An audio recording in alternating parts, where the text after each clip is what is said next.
players gather to cast powerful spells, some of the oldest and most powerful in the history of Magic the Gathering, asserting their necro dominance with cards such as Nulldrifter, Psychic Frog, and even Trench Post.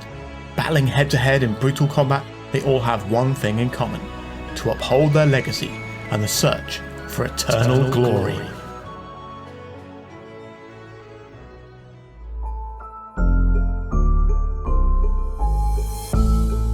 The Eternal Glory podcast is brought to you by the minds behind BoshNRoll on YouTube, Thraben University, and theepicstorm.com. This episode is sponsored by 3-for-1 Trading and Sparks Law Practice.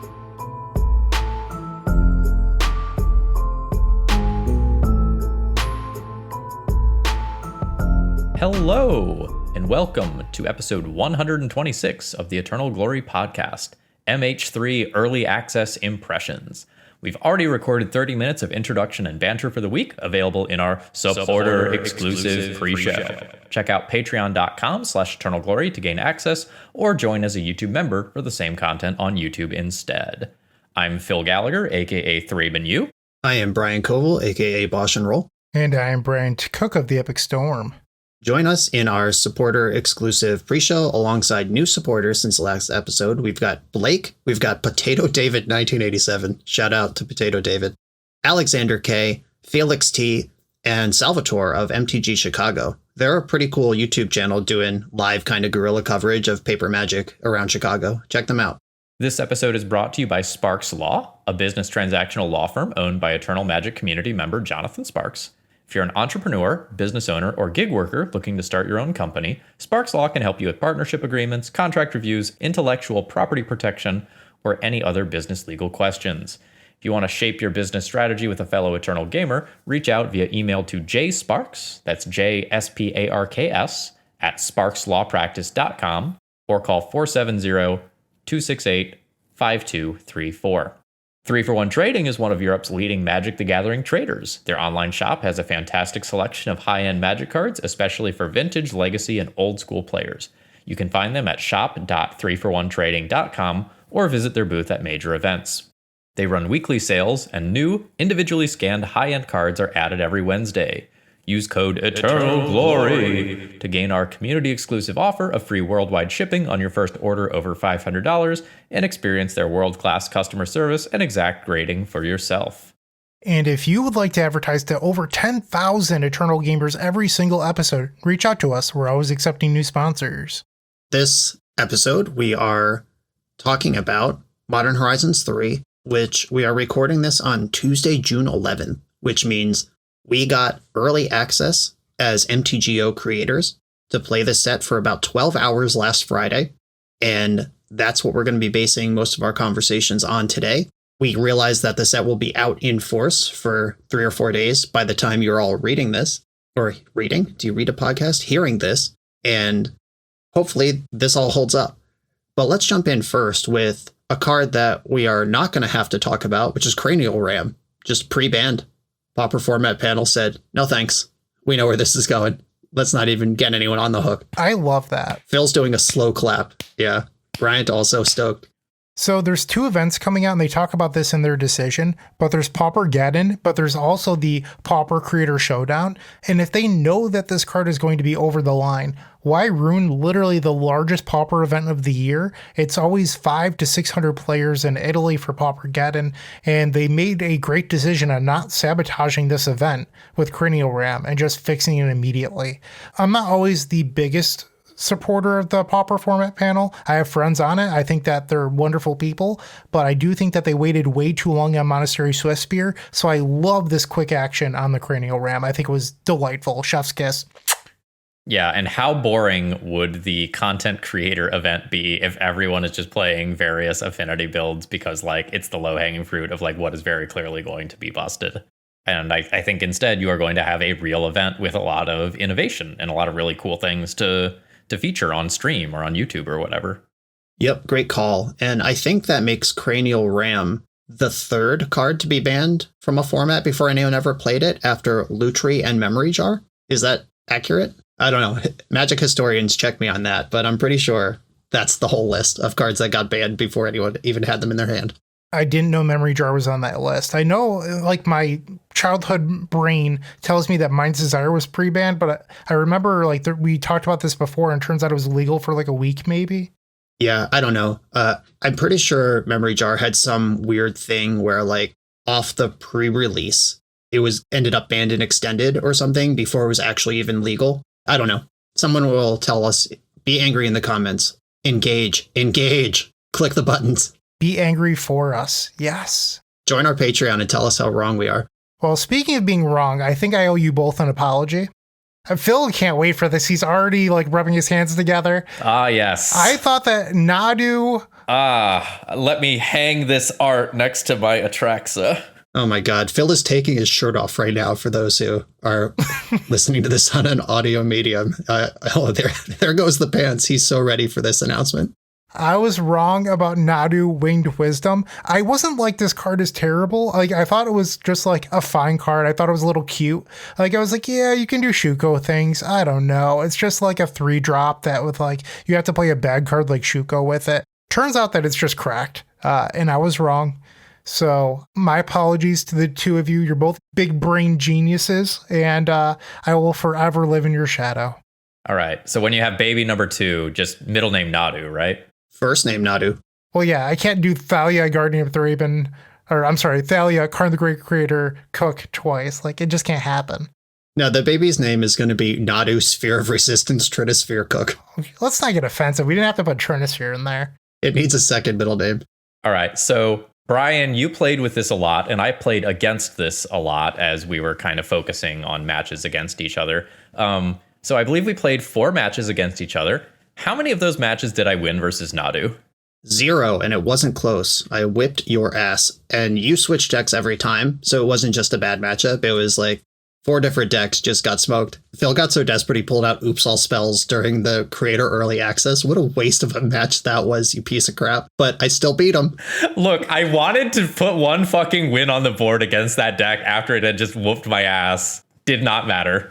Turns out I still just constructed a reasonable Bant mid-range deck that could beat Oops All Spells. Yeah, so what I think is really interesting about Nadu is that you can build the deck in a lot of ways. Brian was playing a fair Stoneblade list that had the ability to Nadu combo off with Shuko and go deep with Field of the Dead. So he could just generate a bunch of zombies, have 5 counter spells in hand, and then pass the turn and intend on winning the next turn. But you can also build it as an all-in combo deck with like 4x Shuko and a bunch of protection. You can build it as a hybrid combo deck with Cephalid Breakfast. You could do that in a Yorian shell as well. And there's even different innovation in Modern, where I think they are playing Scute Swarm.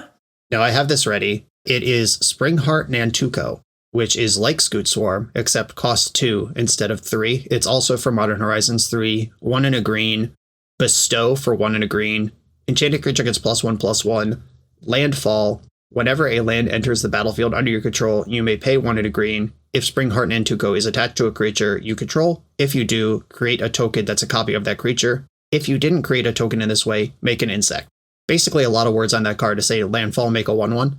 And Springheart Nantuko as a 4-of, it has already shown up in the top 8 of a SCG Modern 5K in Vegas last weekend. These cards were legal for that. And this deck is cool. It has 4 Nadus, 4 Springheart Nantukos, 4 Flare of Denial, the new free counterspell. And the blue cards it has to sacrifice to that are 4 Icefang Coatl, 4 Coiling Oracle. Oh, baby. Oh, yeah. Yeah. Be still, my Simic heart. Just beating through my chest right now. And this has 4 Court of Callings, 2 Shukos. It has an Outrider Encore. That's the Encore that's legal in Modern that you can chord for. And yeah, this is basically just Bant mid-range that at some point will whip its whole deck into play. And this Modern build does have 1 Thassa's Oracle into it for when you get there. Also features Sylvan Safekeeper, new to Modern. Welcome. Protect that Nadu. And it's not like it's just Modern and Legacy. I mentioned CEDH in the last episode. There were 2 major CEDH events over the weekend. There was an SCG, I think 8K and like a 10K or something like that at Charlie's Collectible Show in Atlanta. and I think it was the one in Atlanta, had 3 of the 4 players in the final pod on Nadu. Yep, big weekend. I was talking with Gold Sabertooth, who was one of those players, who did very well with Nadu, and there's some neat technology there. So if you are trying to break Nadu in constructed formats, don't hesitate to look at the CEDH stuff too.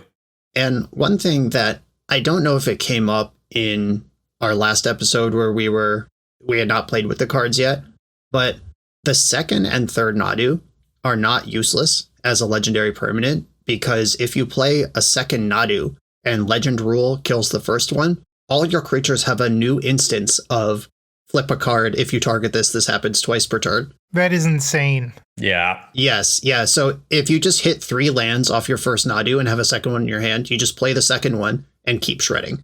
There's also some pretty crazy spells that you could play. So, for example, there's a card called Sea King's Blessing that is seeing play in the CEDH deck.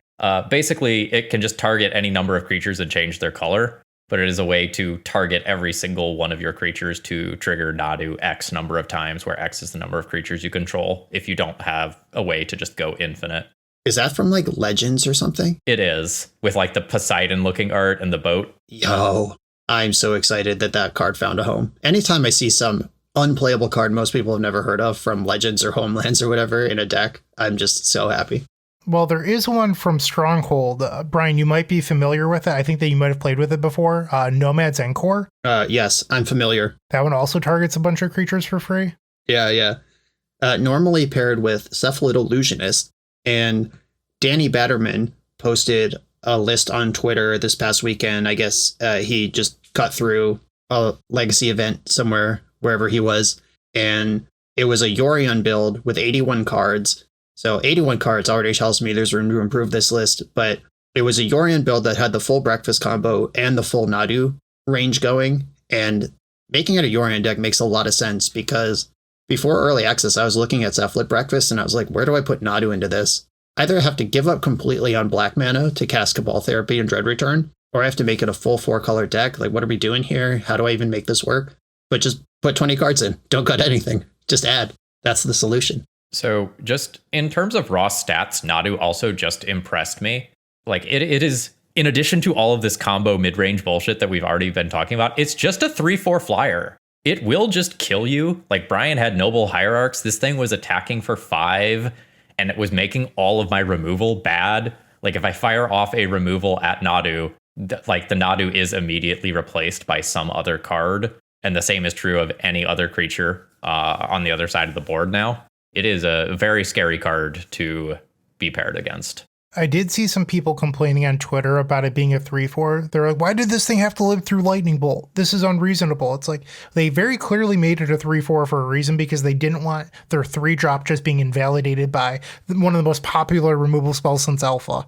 Yeah, like this set was designed for Modern, and Lightning Bolt is the premier removal spell in Modern. Like we know it's there. It's not an oversight that it has 4 toughness. It's intentional. It might even be on purpose so you can bolt your own Nadu. If you're in a spot where just cycling Lightning Bolt makes sense, like Rug Nadu, bolt that bird, takes on a new meeting. Yeah. There's also like Caracas my own Nadu to do that trigger replay Nadu as a thing to do if you are low on gas.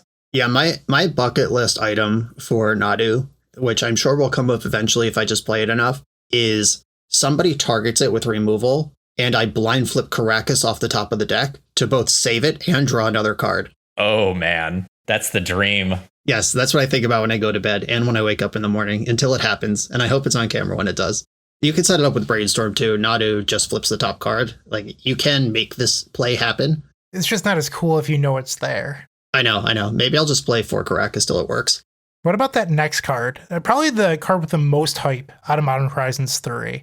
Vexing Bauble. Phil, you were a dirty Vexing Bauble player against me twice. I was. How was it when you weren't facing Necrodominance? So generally speaking, I think Vexing Bauble is an incredibly good card.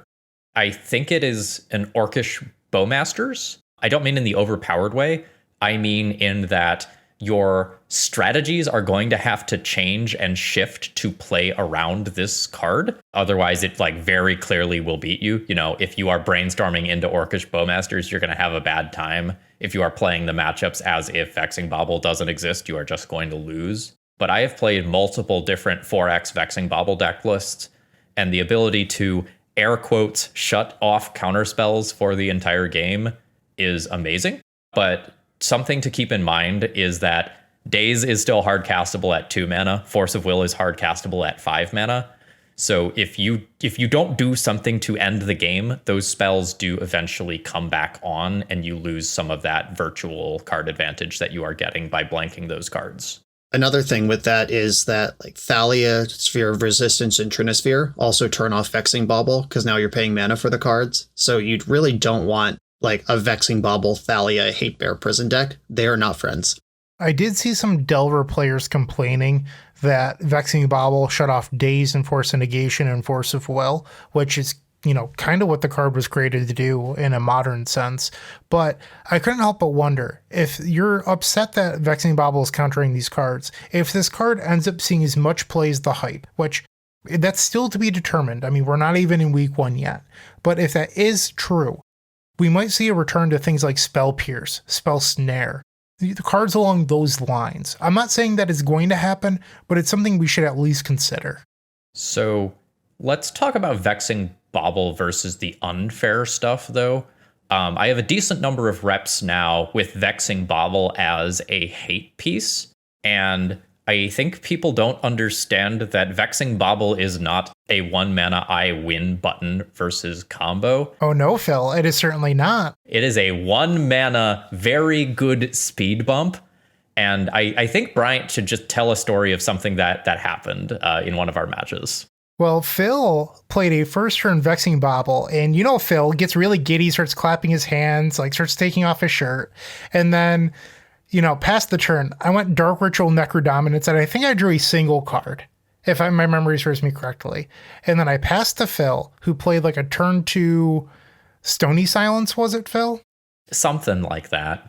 And I went, okay, untap. I'll take my turn. I'll play a land. I will Necrodominance, paying 18 life, Born Upon a Wind.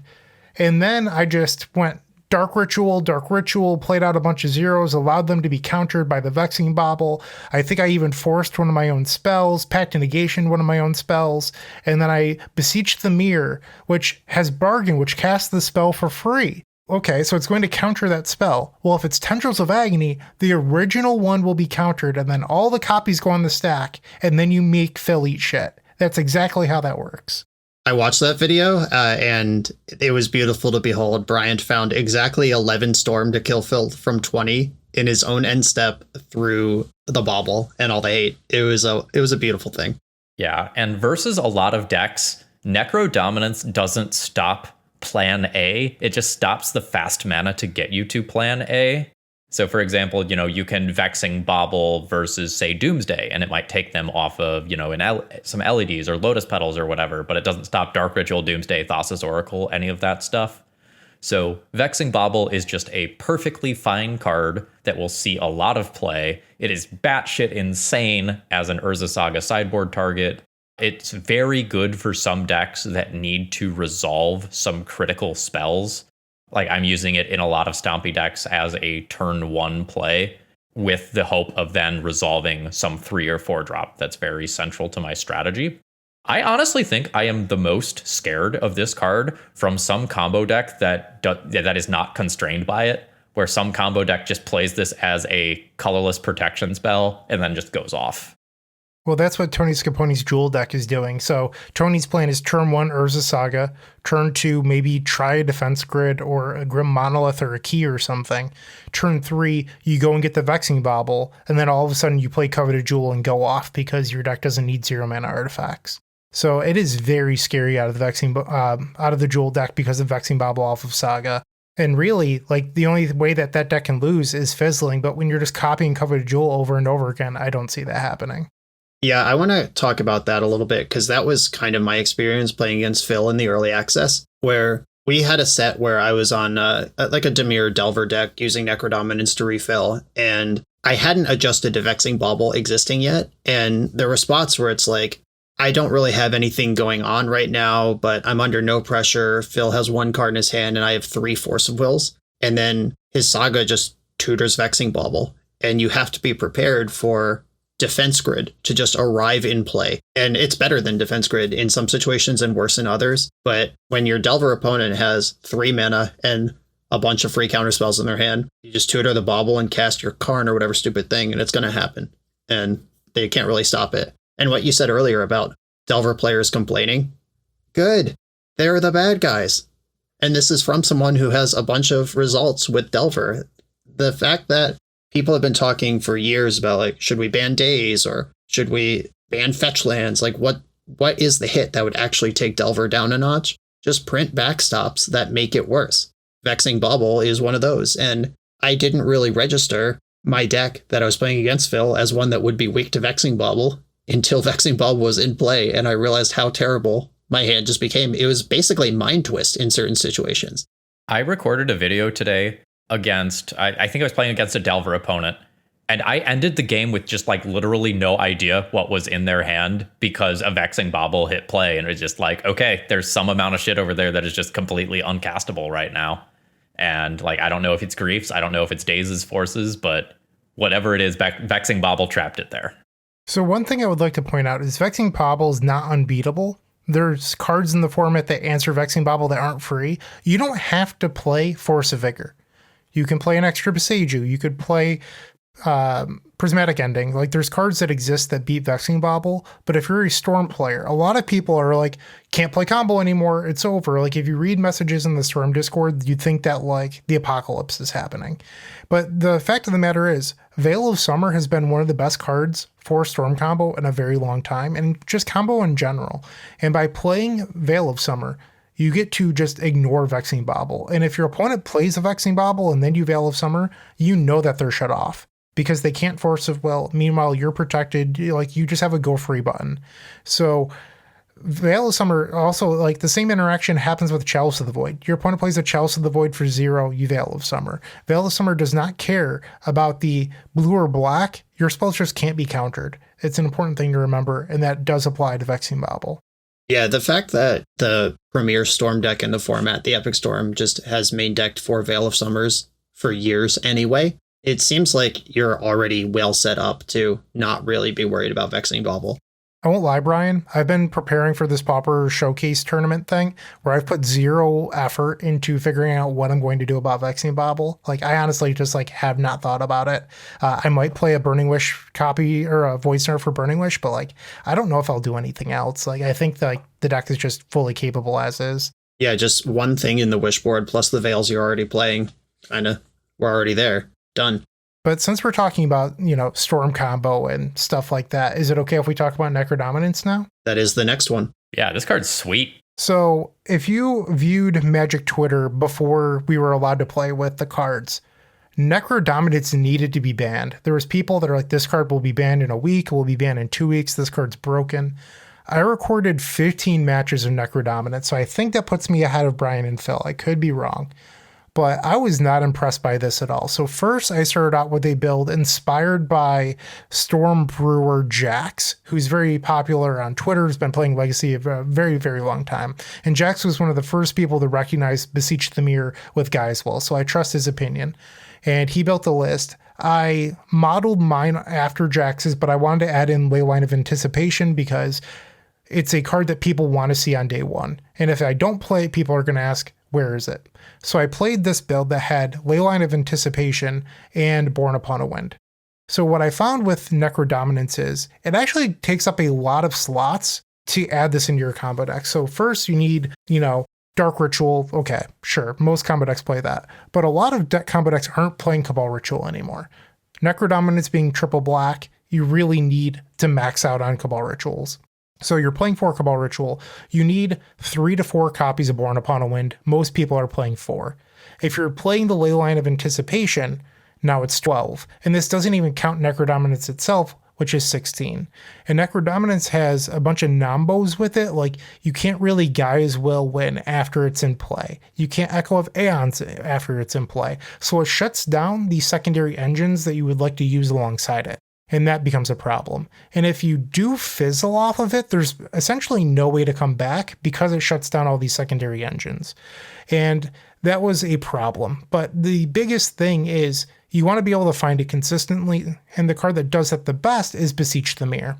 And if you want to play Beseech the Mirror, the real minimum number of artifacts you can play is 12. And having played 12, it was not enough. Like, you really need 14. So now you have those 16 plus with Necrodominance, and now you need 14 artifacts and then 4 Beseech the Mirrors. Okay, so now you can see where this is going. That's a lot of deck slots. And then everyone's like, well, why don't we just turn it into a Force of Will deck? Okay, well, now you need 16 bare minimum blue cards, ideally more. And I was able to create a 60 card deck list, but it did not flow at all. Like, it was just really rough. I had that one match against Phil where it looked really good.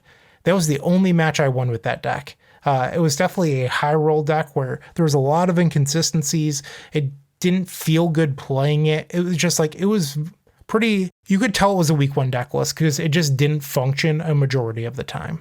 Right. And we have the awareness that it is week 1 and these deck lists are likely to improve. But we also have a community of really good deck builders who tried really hard on this. And maybe just the secret sauce is buried somewhere. Maybe it's a Sea King's Blessing kind of card that's somewhere deep in a Scryfall search that ties it all together. But a lot of people tried really hard, posted a lot of lists. I didn't see this thing going nuts. And the thing about building towards an all-in combo deck is we already have Oops All spells. Like, unless you find an angle in which Necrodominance is more stable and more reliable and still wins on the turn you resolve it, then what are we doing compared to just playing Oops All spells? And you do have to think about this in terms of versus the format, in the context of the format. Even like Belcher. Belcher doesn't exist anymore because Oops All Spells is so good at doing what Belcher wants to do. Why would you play the version that doesn't have the black discard and the redundancy of like Memory's Journey to go again and the Pact of Negations and stuff? Why would you do that? Why would you reveal your hand to play Land Grant when you just don't have to? And I think the farther we get to all in, resolve, necro, or bust, the worse the deck becomes. And at some point, you just have to say this is not worth pursuing. If somebody can find an engine where you get to be a fast storm deck, but you also just have this nice fallback of refilling your hand with necro, and you're still likely to win on the turn it resolves, that's kind of the sauce. But I think all in just is not really defensible when we've kind of already solved that as a legacy community. And then the slower you go, at some point, why aren't you the Epic Storm? Or why aren't you Tony's Dual Shops deck? Like, there's a bunch of really good combo decks, and we all want to try new cards. I'm not saying don't try it. Please try it. I recorded with Necrodominance myself. I'll talk about my experience in a minute here, but you are up against all of the established combo decks. So Brian, to answer your question, like why not play this over Oops All Spells, there are builds of Necrodominance that are more similar to Oops All Spells, and it's actually the video that I recorded for tomorrow, which will be Wednesday. So if you're interested, go check that out, where it plays 4 Owlish Spirit Guide, 4 Simian Spirit Guide. And the nice thing about this build is that you can go Dark Ritual Necrodominance, and you don't need Leyline of Anticipation or Born Upon a Wind mana open. You just go, I will pay 19 life. I will draw, hopefully, 2 Spirit Guides. I will cast Manamorphose, and then I will Born Upon a Wind, and then I will kill you. Okay, so out of those 18 or 19 cards, you now need 2 Spirit Guides, a Manamorphose, and a Born Upon a Wind. So you need 4 perfects in those top 18. Or else, guess what? You just lost the game because there's no coming back with Necrodominance. Like, the deck doesn't really allow for secondary engines. And the people that are working on this deck list come from an Oops All Spells background for the most part. But what baffles me is they insist that 3 copies of Born Upon a Wind is correct. Like, I've been reading the logs in this room Discord, and I can't wrap my head around it. I recorded 4. But these people are citing 90% turn 1 win conditions, or turn 1 wins. I'm sorry, I can't talk. And then like 30% backed by Pact of Negation. I won't lie to you all. I feel like it's a lot of baloney. I feel like those numbers aren't real. but they seem to think that it can work. When I played it, it felt like an all-in glass cannon deck, but the reason to play this is that you have a high turn 1 win percentage, and you're not reliant on the graveyard. So Leyline of the Void, Fairy Macabre, Surgical Extraction, ideally those cards don't matter. But that is the appeal of Necrodominance over Oops All spells. I'm just not sure if I believe it. It feels a lot like a bunch of lies to me. And this isn't hate at those people. It's just I am extremely skeptical. I played against that deck today. One time they drew 19 cards and then died. And the other time they resolved Necrodominance and I removed it and they conceded. Yeah, being a combo deck that just flat out loses to Force of Vigor is very new. Most combo decks go, that hurt. I guess I can try to come back with Echo of Aeons. Not here. You're just done. Or just Leyline Binding. Like, let's just talk about cards that are in decks in Legacy. If your opponent's on the play, they could have Binding up on your turn 2 already, or just any disenchant variant. That is something we talked about in the last episode too, when we were comparing Necrodominance to Necropotence. And Necropotence, if they just disenchant it when it resolves, you pay your 19 anyway, then get to your end step and you're fine. But this Necrodominance does have a trigger that is defined by the end step. You don't get any other window. And if you could kill it, great. It's over. So why don't we talk about Necrodominance in a more fair sense? Because this can just be used as like a mid-range control way to refuel. And Brian, you played a lot of that with Exsanguinator Cavalry. What were some of your thoughts? Yeah, I played a basically Dimir Delver deck that had 3 Dark Rituals in it, which at the end of the league I determined should be 0, and we should just curve out and cast Necrodominance at the top of our curve rather than try to jam it turn 1. And that deck, it was rough. It was a day 1 deck, but the promise was there. I did have games where I think I drew 15, 20 cards off of the Necrodominance, and in a game, like, I was playing against Phil, so obviously I had a bunch of prison pieces and not all my cards worked. But the fact that I was even in the game at all, like Delver, the whole thing about Delver is you have to run them out of cards and then you can win with whatever's left. That's how fair decks beat them, or lock out their cards, or just run them out with enough removal that they run out of threats. If Delver can just refill its hand to 5 cards every turn, even if they only do it 3 times in a game, that's a lot of card draw for a deck like Delver to have access to. And your cantrips still work and everything, as long as you're not relying on Murktide Regent, because you don't have a graveyard anymore. It's not a big deal. And I had a bunch of games where I just ground and went down to 1 life multiple times, play a lifelink creature, pitch a bunch of cards in my end step to March of Wretched Sorrow to gain a bunch of life before I have to go to discard and lose those cards anyway. There were some cool engines there, and that sort of Lower Potence, creatures backed by spells game plan was pretty appealing. I think I'm going to be more interested in that than trying to go crazy with it and win in my end step. So the thing that caught me off guard was when you played Energy Field. Oh yeah, that too. That's a combo, by the way. I had 1 Energy Field in my sideboard, just in case I paired into a deck that couldn't remove an enchantment. And the old Rest in Peace or Leyline of the Void Energy Field combo, it works. Nothing can go to your graveyard, which means nothing can ever damage you. Your opponent has to actually remove Energy Field or Necrodominance before they can deal damage. And there are some decks that can't beat that. We had some very long games together between my Ensnaring Bridge and your Energy Field. It was lovely. We did. And those were towards the end of our session, where Phil kind of had like 30 minutes left. And then it's like, yeah, we could get 2 more matches in. And each of them took 40 plus minutes. But we got some very good matches in, and that made possible. In my Dimir deck in game 1 was able to grind and keep up with a Hellbent Karn player with an Ensnaring Bridge in play and Karn still on the board. Like, I made a game out of that, which is really impressive. I just looked up Energy Field because in my old person brain, Energy Field was symmetrical. It is not. Prevent all damage to you from sources you do not control. When a card is put to your graveyard, sacrifice Energy Field. That's right. And then it costs 1 and 1 blue for a 2 mana total enchantment. And for some reason, I just thought it was symmetrical. That is so much better than I thought. Yeah, I remember the days in the early 2010s where Rip Helm Field with Enlightened Tutor was just a viable legacy deck you could play. I remember Dan Musser, who has now spent many years on the Wizards R&D team, the play design team, He was a local legacy grinder to me at the time, and he was really into that deck. And we had a lot of crazy games where it was like, can I find my Pyroblast for this thing before he finds a counterspell for my Pyroblast? Just staring at him with my Rug Delver deck of the era for a very long time, and just whoever finds it first is going to win. It does make the game about something completely different. So this should make Phil pretty happy. At this point, and I could always be wrong, but I think Necro Dominance, the best home is going to be in like mono black jank shells. Like I think it's going to be good in Pox style decks. I think it's going to be good in like the Black Helm decks as a way to refuel. I'm just a little skeptical at this point that it's the second coming of Necro that everyone thought it would be. And I'm talking about Necropotence, not Necro Dominance. Like everyone thought it was going to just be Necro and Legacy, and now I'm much lower on that idea.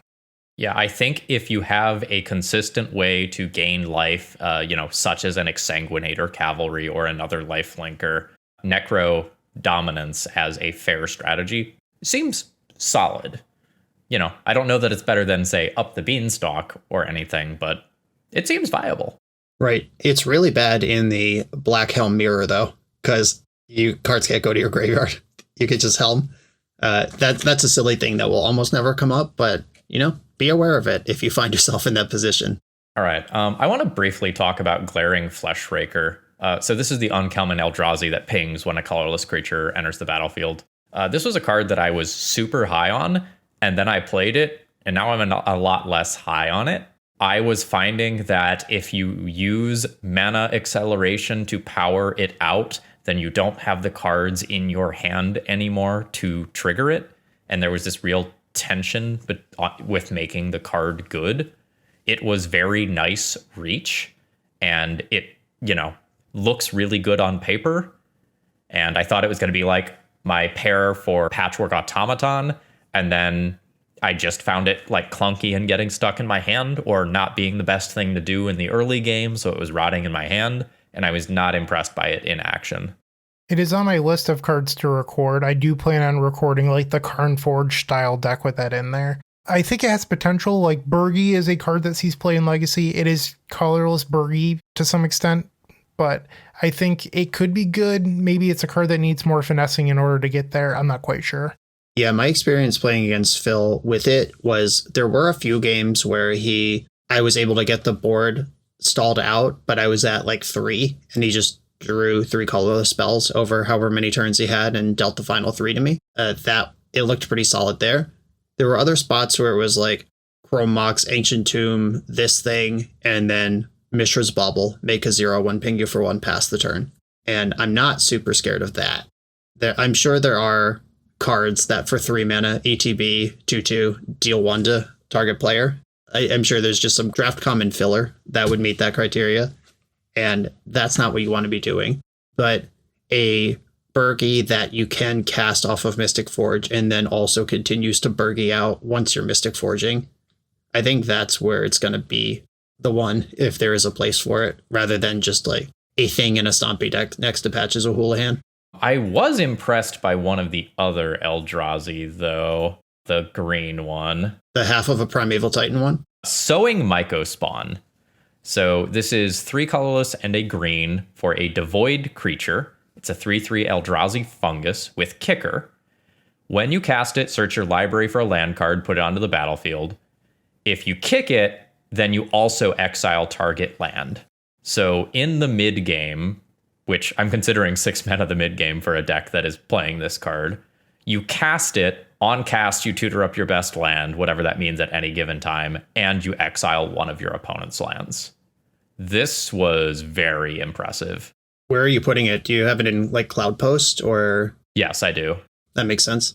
Yes. So I was playing it as a way to tutor up additional Cloud Posts, or tutor up Glimmer Post, or tutor up any number of utility lands.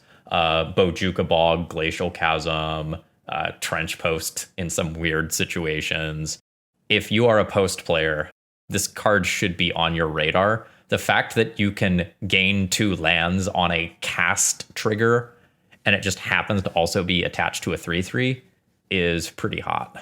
Yeah, the call out here is Reap and Sow, which is a card from Mirrodin which has basically all that same text on it. And back in Standard, I was playing Cloud Post with Reap and Sow, so it makes sense that they'd be friends again now. The Eldrazi spell that I was most impressed with was Devourer of Destiny, which I didn't even read before I saw it in action. So for 5 and then 2 colorless, so 7 total mana. For an Eldrazi creature, it's a 6/6.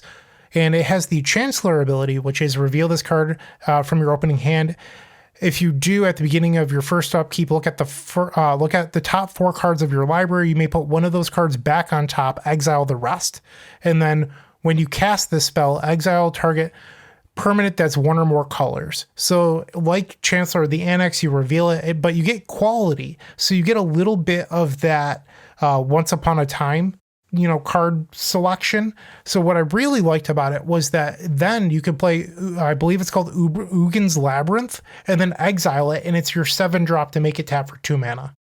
So I really like Devourer of Destiny. It's very good in a Vexing Bauble deck, because you reveal it, you look for Vexing Bauble, and you just get to draw Vexing Bauble on your turn, play Vexing Bauble. So even if you don't have it in your opening hand, you get to fish 5 deep for 1. Or if you have 2 Devourers of Destiny, you get to fish 9 deep for it, because you look at 5 and then you put 1 back and then you look at 5 again. That's been really good. Notably, you get to exile a permanent on cast. So in theory, you can go Cloud Post, some untapped land, cast this on turn 3, get rid of your opponent's Murktide Regent or whatever. It's powerful. But there's also a really cute combo that I missed until I did it on accident. So, Devourer of Destiny can exile some cards at the beginning of the game. And let's just hypothetically say that you exile an Emrakul the Aeon's Torn. Well, what happens if you then later cast Ulamog the Defiler? This is a 10-mana Eldrazi, 7/7 base power. When you cast it, target opponent exiles half their library, rounded up. It has Ward of Sacrifice 2 permanents, and it enters the battlefield with a number of +1/+1 counters on it equal to the greatest mana value among cards in exile, and it also gets Annihilator X, where X is the number of +1 counters. So I exiled an Emrakul. A couple turns later, I cast an Ulamog the Defiler and looked at it, and it was a 22/22, and I was just like, what the fuck just happened? And then I realized that my Emrakul from the Devourer of Destiny trigger had done disgusting things. Is Annihilator 15 good, Phil? It usually wins me games. All right, just checking. So why don't we talk about White Orchid Phantom? This is one that, for time reasons, we actually cut out of the last episode. So, White Orchid Phantom. White for a 2/2 Spirit Knight with flying and first strike. When it enters the battlefield, destroy up to 1 target non-basic land. Its controller may search their library for a basic land card, put it onto the battlefield tapped, and then shuffle. So I played this in a Death and Taxes deck against Brian. I viled it in mid-combat, blocked a Delver of Secrets. I had first strike, so we didn't trade, and then I blew up an Underground Sea. And that felt pretty disgusting. And then I viled in Ophelia the following turn to start blinking it every single turn, and Brian just scooped it up to that. His Delver deck with no basic lands was not going to keep up. Yeah, I was not aware of all the words on that card. Why does it fly? I guess it's a ghost is why it flies, but yeah, Knight of the White Orchid, 2/2 first strike, on the ground, a perfectly respectable knight, which is where it belongs. But yeah, I would not have made that attack week 2 or of the card existing. I just forgot it had flying as well as first strike. But yeah, they clearly pushed non-basic land hate in this set with the White Orchid Phantom, with Winter Moon. There's a few spots where they just are clearly sick of the modern mana base just running amok, the Triome Fetchland mana base Omnath nonsense with no wasteland to keep it in check. And basic lands are going to go up in estimation in Legacy as well. And they're already good. I've been saying that my entire time with a platform. I built my platform on basic lands, but there's just a bunch of new tools now that come for those. There's also Harbinger of the Tides. True. Yep.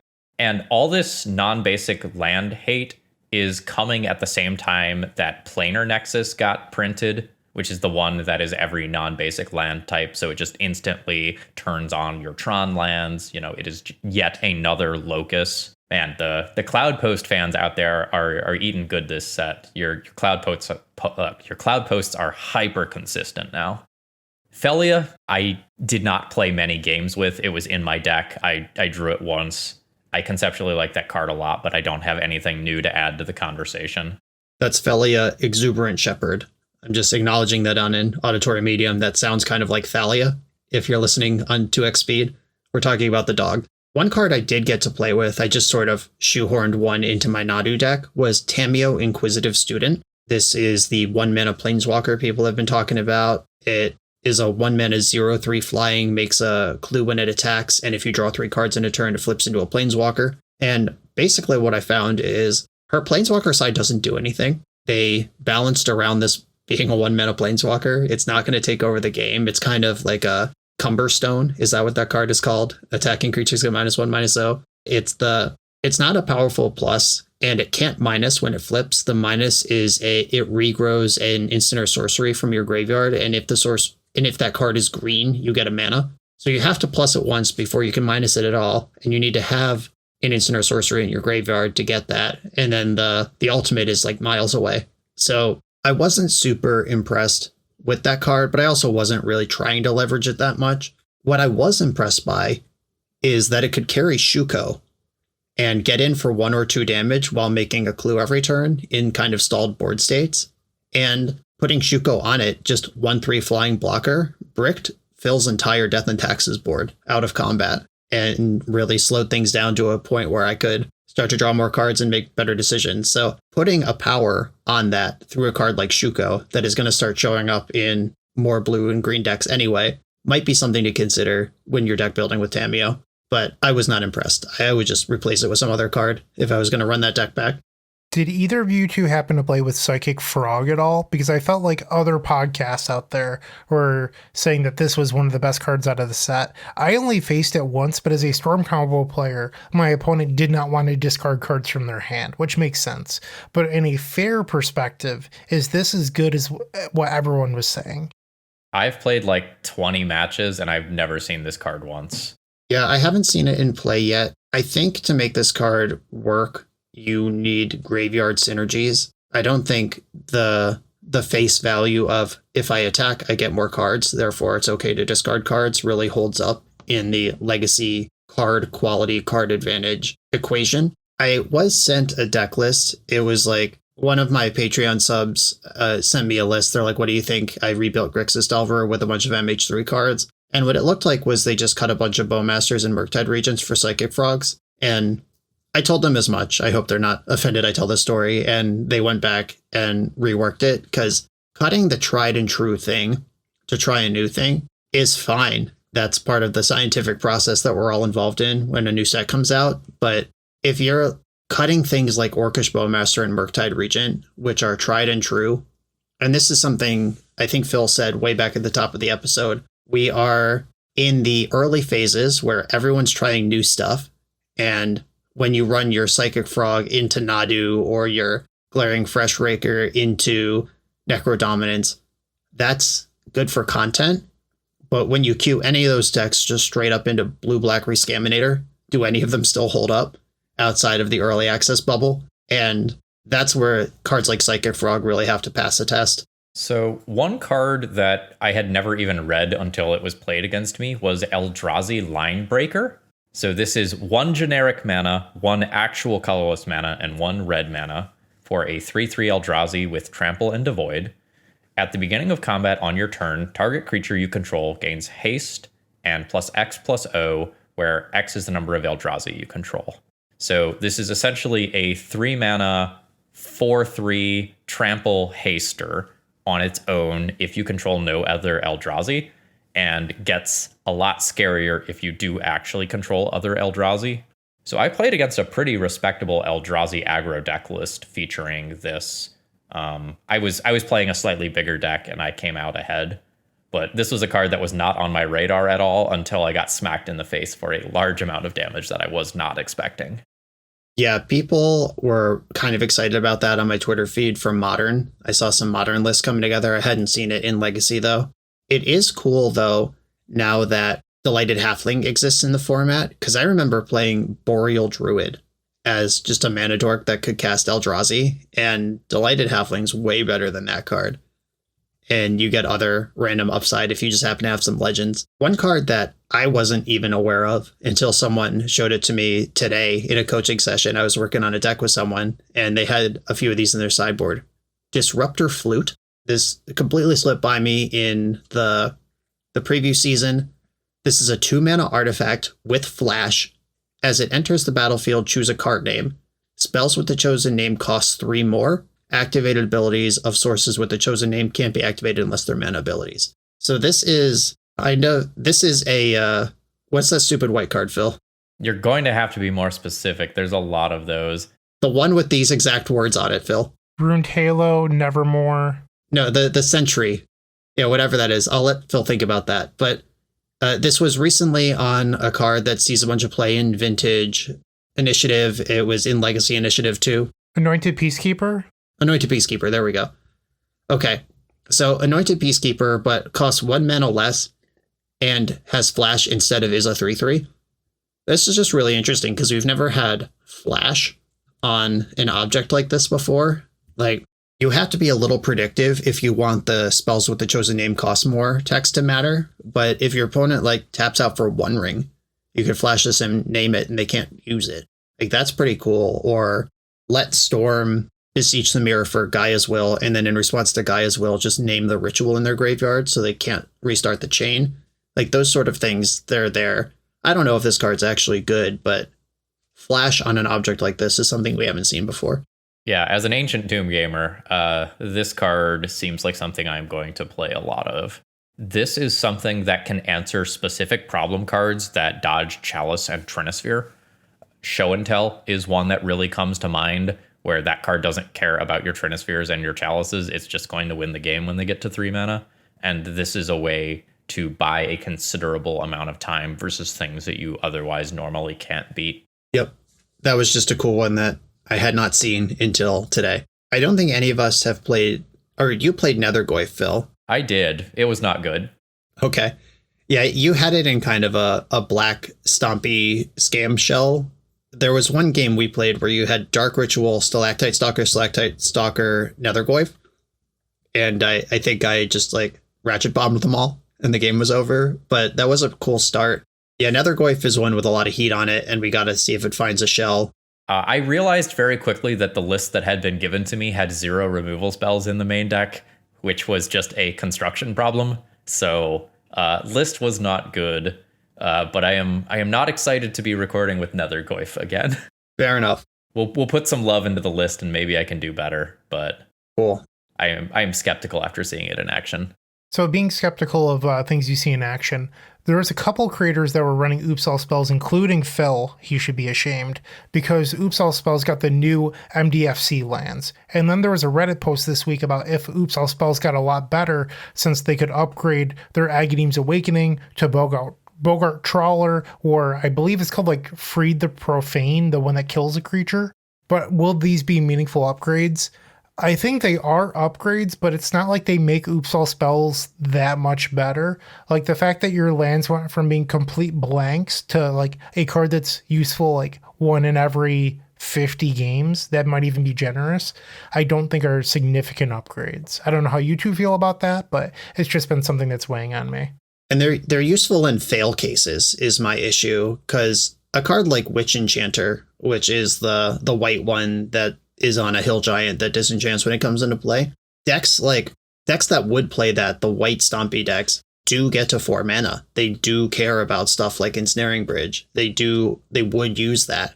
It does come up. But Oops All Spells, if you are in the course of your Oops All Spells gaming, finding yourself with 4 mana and a creature you need to kill, something's gone wrong.